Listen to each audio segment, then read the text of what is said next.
Bonjour à toutes et à tous. Alors aujourd'hui, je me trouve dans l'église Saint-Antoine du quartier du Montalleux à Moucron. Et j'y suis pour la fête, parce qu'aujourd'hui, ce dimanche, est encore une fête pour les chrétiens, la fête de la Sainte Trinité. La Trinité, quel mot un petit peu bizarre, barbare qu'on pourrait dire pour certains. En fait, ce mot signifie que nous, les chrétiens, on croit en un seul Dieu, il n'y a qu'un seul Dieu, mais en Dieu, il y a trois personnes. Et vous les connaissez, c'est le Père, le Fils et le Saint-Esprit. Trois personnes qui sont toutes Dieu. Alors, qu'est-ce que cela signifie? Alors, il y a beaucoup de personnes, de théologiens, qui ont étudié et réétudié. Ça reste un mystère. Mais un mystère, ce n'est pas nébuleux, ce n'est pas qu'on ne peut rien savoir, on peut savoir quelque chose. Alors, moi, je vais vous prendre une image toute simple pour vous expliquer cela, et qui est qu'une image, donc elle ne dit pas toute la réalité.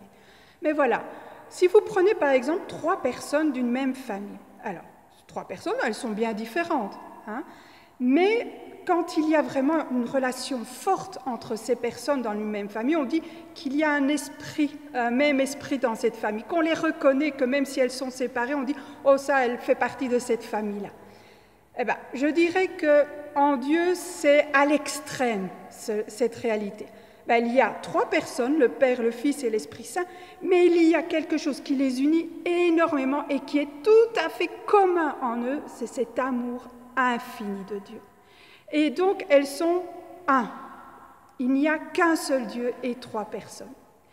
Alors, qu'est-ce que cela peut avoir avec nous?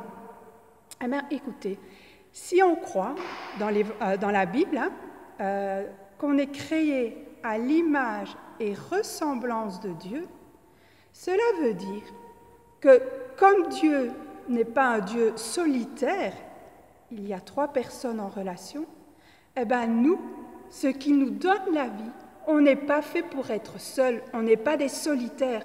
On dit l'homme vit et fait pour être un être avec les autres. Et je crois que durant cette période, on a touché cette réalité d'une manière très très forte, en effet. Combien de souffrances on n'a pas vécues de ne pas pouvoir revoir les autres, les personnes que nous aimons. Et quelle joie quand on a pu se retrouver. Hein, on s'est senti revivre, tandis que quand on était séparés, parfois il y avait une tristesse très forte qui était en nous. Mais ce n'est pas n'importe quelle relation avec les autres qui nous donne la vie.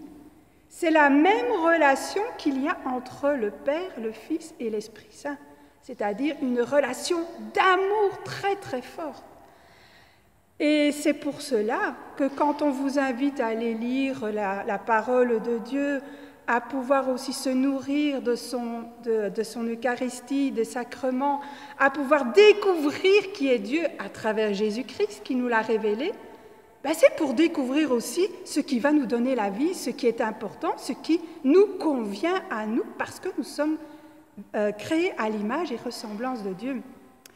Alors, quel est cet amour? Dans les lectures d'aujourd'hui, il y a quelques détails de l'amour de Dieu que je ne vais pas développer, on le fera une prochaine fois, mais on dit que Dieu dit qu'il est lent à la colère, qu'il est un Dieu de tendresse, qu'il est un Dieu de miséricorde.